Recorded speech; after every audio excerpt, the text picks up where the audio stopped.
All right, we are restarting with a magic act. The man who solved the mystery of fraction magic will show you the tricks of the magician. He will show you how it's done. The man who knows more about software than anyone else I know, Bennie Smith. Isn't this the ideal time? After everybody's full and don't want to think about anything complex.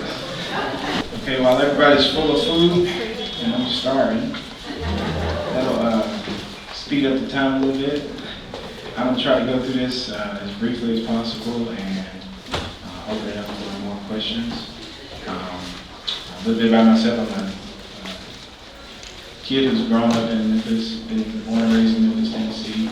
I've been there my whole life.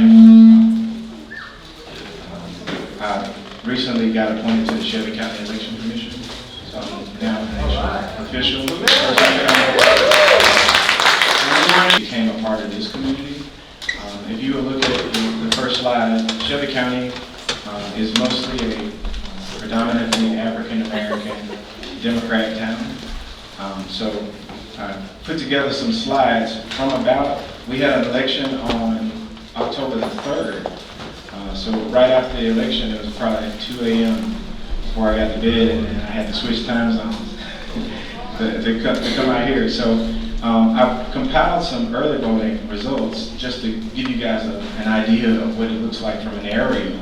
This is an early voting snapshot, and these color codes, I'm going to explain some of it to you. But the color you see the most is the age group that are over 50. So this is a snapshot of early voting a few days ago for a nonpartisan election, and I'm going to try to apply some demographic profile data because my background is in analytics. The orange dot is your 26 to 40 crowd in terms of election turnout participation. The light blue dot is your 41 to 50 crowd. So it's pretty clear to see that at least in Shelby County, the people who decide elections are over 50. Here's your gender breakout, and despite the fact how this looks, girls really do run the world. At least in Shelby County, the large majority of turnout in Shelby County is predominantly women's turnout. So now for the interesting parts, of course, the partisan breakdown. So this is a collective partisan makeup is of the group. So now, if you look at that, I said it's a predominantly Democrat, and I also said it was predominantly African American. So now we go to the next slide, and I'm going to go back and forth so y'all can just let it blink in your mind for a little bit, right? So you see, when you're in the blue areas, you see brown. That's my color. When you see the redder areas, that's when you see, and then you see this little swatch of blue where it is turning as a representation of white citizens there, and Democrats also. So we have lots of white Democrats in Memphis, and that's what makes that breakdown of predominantly African American. The timeline works as this, and I have to be really careful how I choose my words because I am a sitting commissioner, so I really just try to find all of the facts and let them speak for themselves.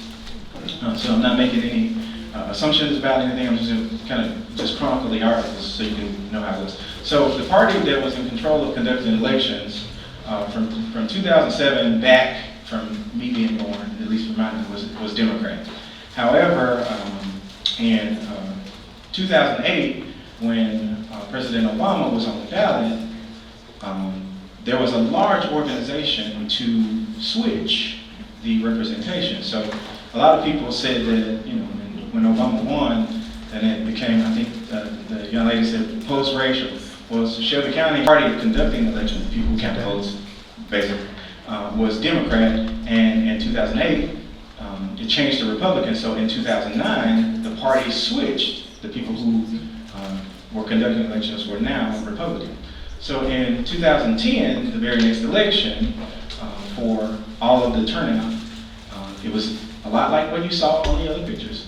But 9 Democrats could not win a single seat. It was a sweep of the Shelby County elections, and 9 Democrats sued, and they wanted to void the entire election. And this is an article from Verified Voting, and it says Democrats asked the court to void the entire election, vote total discrepancies, not a mere error. They were talking about glitches, and basically they said, the refrain, at least in this community, it's a familiar refrain. So 2012, no confidence vote on the election commission.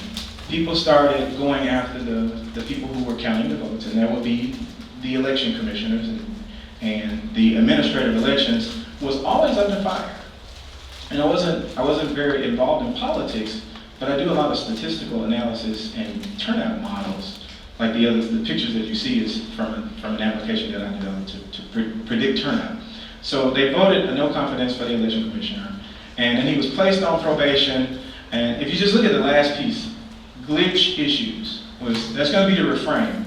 And in the top article, it says, maybe the commercial appeal should keep this week's headline handy so that they can be cut and pasted into each election cycle. You can't make them say. Shelby County election officials say they corrected voting problems. So these are the headlines. So in 2014, I came out to help candidates a lot more, and it's a county control of all of the seats. You got judges, you got all of these district attorney, all of these seats that were up, and we had a very familiar named Judge Joe Brown, and he decided that he wanted to run for local prosecutor.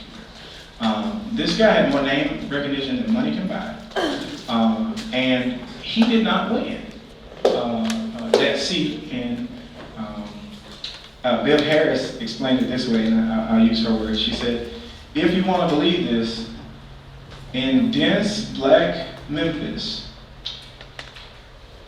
the black people decided that they wanted to be prosecuted by the local Republican white prosecutor. That's how she characterized it. And she was going off the demographics party. And in this article, the guy says, whoever wrote this, he said, they need to disband the local party. So now you get the internal fighting when you can't win. Democrats turn on each other and say, well, we put a poor slate of candidates. I can't say we did actually have some bad candidates. But nonetheless, they said, starting when Republicans captured every countywide, and if you guys look at the middle of what I'm looking at, the second one, starting when Republicans captured every countywide election in the 2010 cycle and successfully defended every one of them in 2014. And if they didn't move one of them to another cycle, they would have won that one too. Basically, it's another sweep of Republican leadership. And the last article is a friend of mine, he's deceased now, but he really ripped into the party. You need to start joining the Republican Party. If they were the people that was going to be winning, then they should consider going where the representation is and see if they can do something, which was a fair assessment if you consider that your candidate ain't gonna never be in office, so you're not gonna ever get anything done with them. So now I want to play a clip because when I was working in 2014, I ran across a lot of stuff that made me curious. But a number of candidates, they came to me and they were just swearing. But every candidate who loses says their election was stolen, right? So they all came to me, and my initial response was, "You just lost." Like you should like. In the other world, I'm predicting turnout. I'm like, you're not knocking on doors. You're not doing grassroots. You're not getting involved with these people. Nonetheless, me being a technical person who writes code, I said, I'll take a look at it. And we got copies of the GEMS software because in Shelby County we use GEMS. We use the GEMS tabulator. And I looked at it, and this guy's I think he explains it in a way that can really help everybody see it. So the interesting thing about the GEMS tabulator is not just that it's used in many of the elections that many of you watching may participate in, but it has a bug or a feature, as its creators would call it. And this bug was discovered by a computer programmer in Memphis named Bennie Smith. who we profiled as part of our Business Week piece. Now, Bennie has found some really interesting oddities about Memphis's, vote counting, vote tabulation, some very serious problems that were undiscovered until he looked into them. One of the things that he found, which we didn't write about, but which we think is really relevant here, is that GEMS has this feature where, in very rare cases, in very rare instances where counties or municipalities are voting on land use taxes, certain votes can be weighted differently. So if I own 1 acre and you own 2 acres, the system allows election administrators to adjust and basically weight races according to those guidelines. And it makes a lot of sense in those limited uses. However, what Bennie discovered was that this feature appears to be turned on by default across this universe of GEMS databases. So what does that mean? So that means you can literally weight races based on who you want to weigh. You can plug in a percentage into these computers before the race and say, I want Joe Robinson to get 75% of the vote. And the trick is going into these races, you don't know if you're going to hack an election, how many total voters will come out. It's very hard to rig the race if you don't know how many voters will come out. But if you can assign percentages to a given candidate, it doesn't matter how you vote accordingly. It's impossible to overstate how significant this is. This is, again, a feature, but winds up being a security vulnerability. And I want to give you an example of what that looks like. I should preface this all by saying this is a proof of concept that this computer program has come up with. This is just demonstrating that computers can't always be trusted. They can be tampered with easily. And in this case, this isn't even a hack. This is a modification that the creators of the GEM system have enabled on purpose. So I'm gonna perform that land use, whatever. I'm gonna conduct a weighted election for you guys. So he was going into. You got a question? Could you summarize what he said and what? Side of the application. Thank you. All right. So with that, I was gonna summarize it with an actual demonstration. So I'm glad you put the pin right there. I'm gonna pick a winner and a loser based on it. So this is a copy of the election management software system. I got it from court cases. I got it from blackboxvoting.org, and I'm gonna. We're still seeing the video. I don't know why I can't let you see the other. So I'm gonna close it out and digital. All right. So that there is. If it's a magic show, I gotta show it where nobody sees it. All right, so this is my desktop. There's nothing there. There's nothing on my hands right now. So this is our election administration system, and it's how when the returns come in from the machines, the tabulator runs summary reports and basically tells you who the winner is. And it's so weird that I can say that, but I was struggling on who to steal it for, and how to demonstrate it. So I'm going to close it because I'm going to get some real estate here. So, okay. This election summary report. I'm actually taking the first race, so I don't have to do any scrolling. But this is the representative of election night. It's important to note that this is all 100 precincts reporting. So obviously this would happen incrementally over the night. But the first one that I'm taking a look at, and I hope you guys can see it, is the Republican primary for governor. And I'm going to open up these little pie charts that most people see. And this is typically what happens on election night. And the administrators, they basically show you this. You see it scrolling in on the television. So our winner, I'm going to start it so that it can show you who the winner is. On election night, the administrator comes in and they start the returns coming in, and there's a results server, and they say what the results are going to go. So I'm going to put it there, and you guys can just ignore all of this. I'm just setting it up. I make sure that I pre-program anything because people will say it's not real. All right, so returns are going to start coming in. Tabulation software. So we have a winner. Our winner is Bill Haslam. The returns are coming in. The results server is sending returns in. And I'll close it. Yes. And we can see who our winner is, Bill Haslam. And I'm going to run the report that they print out, and I'll just move it to the side. And run the election summary.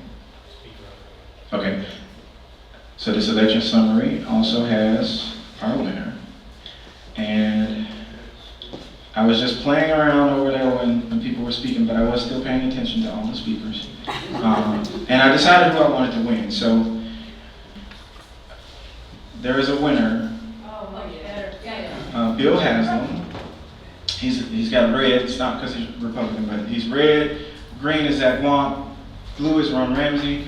Joe Kirkpatrick, and these other guys, they don't get a color, right? Their returns are so small, it doesn't matter.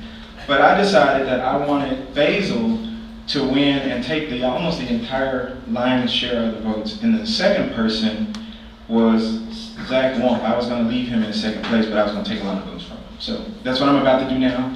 I'm going to open the utility that I built is basically the warhead on a missile. So a lot of people talk about, yeah, you can get inside of the computers, you can get in through the thumb drive, you can infect the network. You got to shout out to Lynn Bernstein because when I showed it to her, that's how she summarized it. So I'm going to open Fraction Magic, and it is now open. And I've tried this in every demonstration. You're not going to see it. Even when I do it, where people sit here, you just can't see it. So it's there though. And my mouse is over where it is. If you watch my cursor change, can y'all see that my cursor changed? Yeah. Okay, that's the program that I'm doing. This is a crime scene reenactment of me, having an election that was given out the front door, but the systems and the software was sold out the front door, but the ability to control elections was sold out the back door. Illegal. All right, so I'm going to run this. 4 1,000, 5 1,000, 6. All right, 6 seconds. Please note that this is an ethical exercise. This is a proof of concept to show that these computer results cannot be trusted. It says ethical spot complete for everybody online. All right, so I'm gonna close it out now, and we'll see who the new winner is. So I'm not changing anything. I'm just gonna refresh the returns. I'm gonna close it and say I want to preview the next set of returns, right? So we now have a new winner, and our new winner better be who I said. Well, somebody's gonna get some cement shoes for not delivering it. All right, so let's talk about. Got $326.49. Please take a note of what I just said. That is the fraction, and the sleight of hand was magic. But now it looks like we're talking about how much money somebody has. Basil is the winner. He is clearly the winner, but he has $54,147.60. And now, this is what I discovered, that the election systems that are programmed now count us like money. But for people who actually deal with money, this is something that opens these systems up to powerful allocation methods. You saw I went through 70 seconds. It's not a lengthy exercise. Nonetheless, we still have to see what the graphs say. So let's see, can we get caught at the next level? And let's go out of here and refresh this guy and just say, hey, I want to refresh the returns. Refresh. Okay. Do you see our winner? Now I want to zoom in on this guy so y'all can see our new winner doesn't have the 60 cents anymore. He has $54,148. Because in this part of the program, it's going to round it up.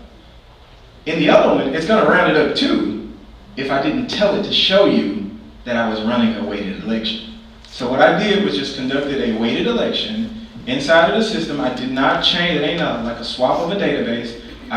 DeMillo knows what I mean by that one. I had to stay in the same database and do all of this. So that is the essence of what the fraction magic. I write computer programs, but I do not want the title hacker. At least for this, I don't want the title hacker.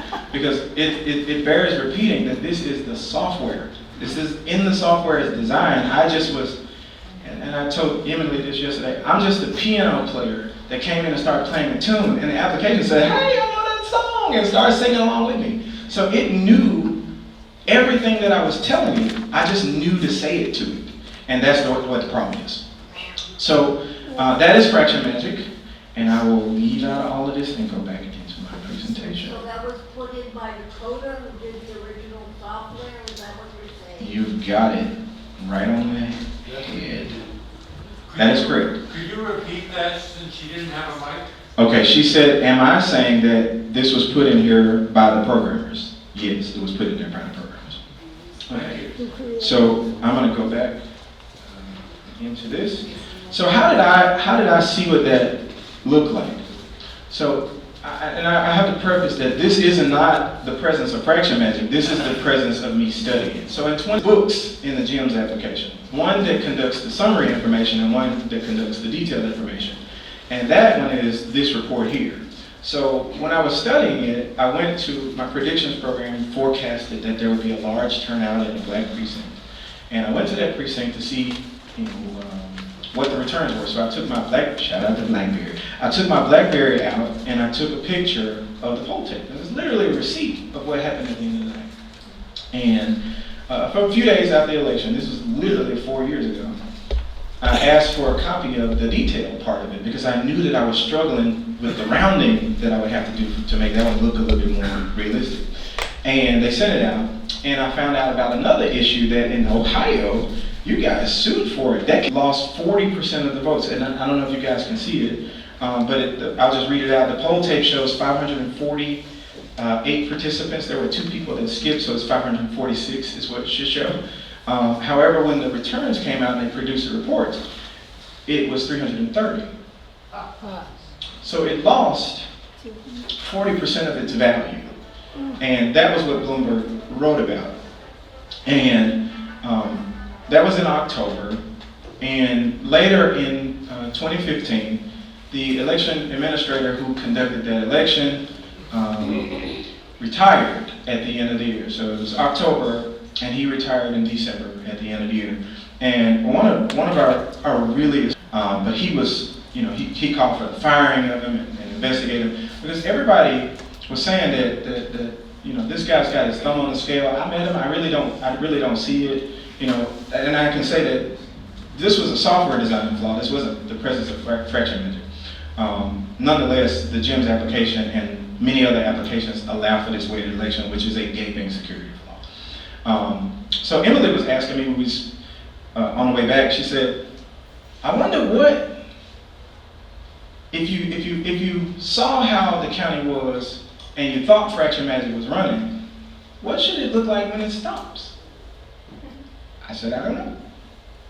So in 2018, there was another set of elections. Victories, and the headline says, "Democrats sweep Shelby County's countywide races." So over a 10-year decade, these are just facts printed out in the media. It was Republican sweep, Republican sweep, Republican sweep, Republican sweep, Republican sweep. And in 2018, which is the first major election after the administrator resigns, 2018. So I promise you guys that I said that girls run the world. These were, shout out to Lulu, these were some of the candidates that won those countywide seats. These were some of the candidates that won those countywide seats. And the lady in red, Wanda Halbert, she's like my girl. Like she was the person that no lawyer would take her case. She was the person that won, but she was a woman of tremendous courage. She went out, she really should tell her story a lot more, but she went out and she took on the courts and she did everything. All right, so that is it for me. I hope you guys got to finally see a little bit more of what fraction magic is, and I'll yield back my time for questions if I have any time.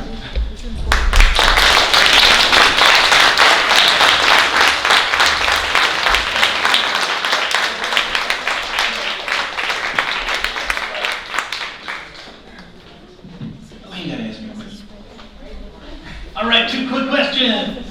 Thank you. Thank you so much, Benny. This work is so tremendously important. I know if it's your first time hearing it, it's hard to understand. Do whatever you need to understand it, because it's absolutely crucial. And I just wanted to say at the beginning, when they showed the map of where GEMS is in use and fraction magic is built into the systems, that information has been updated. It's actually a lot more places than that, isn't it? Very likely. This was when we were doing the Fraction Magic art series at Black Markets Voting, and that was a picture that they had to. So which voting systems that are currently in use in the country do you think have the ability to conduct weighted elections? I know that Dominion does it. I think somebody was just telling me since I was here that Hart has the capability inside of it, and somebody, Cherry Maroney, I think, asked Dominion, and they said that they put it in there for marketing. Marketing feature for certain audiences. It is. Thank you. All right. Hi, Benny, when I was talking to Bev Harris in 2016, she indicated that this system had also spread to ES&S and cyber. I have heard that it's in 99%, but I do a lot of close work with Lulu, and we have been trying to find it somewhere. Okay. And Lulu, have you found? I don't know whether or not ES&S has it. I will say that I did an impromptu drive to my state election commission. It's different for me now because I'm a county election commissioner, right? I'm not an activist when I ask questions. I'm a commissioner who needs a response. So I drove to and I sent it out to a couple of people to help me. But I asked the question if they had it, and I said that I would like a response in writing. And the State Election Commission granted me that request, so I hopefully should get an answer. I haven't submitted the question, but I will be submitting. Wouldn't they have got it when they bought up? That is correct. Once Diebold migrated into all of the other applications with the Annex Trust, yeah, there was a foundational software. So likely, it is very likely inside of it, but again, I just want to choose words. I can't say for that, but I do know Dominion has the capacity to conduct a weighted election. GEMS obviously does. You just saw it, right? But it is in the program developer notes. So another thing is I followed up on what Bev Harris had said, and I talked to Sharon Maloney myself, and she had a thing called Defend the Vote, and then she told me that she had talked to the senior vice president of Dominion up in Toronto at time there, and that he had, yes, designed it for marketing reasons. And I was shocked. And also he said that he lets anybody into the central databases that he feels is appropriate. So, and then after I went to her website because I wanted to see the YouTube of him talking like that, I was also attacked when I investigated Cytem that's located in mostly headquarters in Barcelona. So I am, concerned about this. I am equally concerned, and please leave my computers alone. What? I said I'm equally concerned, but the people listening, please leave my computers alone. Okay, I'm gonna let you all talk, it's important. Okay. Is there any way? Sorry. Is there any way, if there is suspicion that this program has been used, that you can backtrack and prove that it's used? It is, what I do is absolutely unknowable. If you can get a copy of the database,